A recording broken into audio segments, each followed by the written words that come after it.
Kanilang taniman ng sunflower.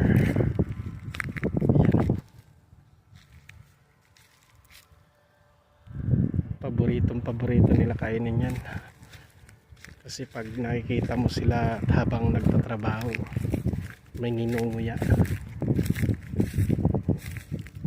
Kung sa atin ay butong pakwan ang paborito natin, dito naman sa Romania ang paborito nilang kainin ay ang buto ng sunflower. Ayan, ang dami ng kanilang tanim, napakalawak ng kanilang taniman. Ngayon ay kasalukuyan itong namumukadkad. Kapag natuyo na siguro sa kanilang paani. Kaya lang medyo maliliit ngayon ang kanilang tanim dahil sa tag-araw.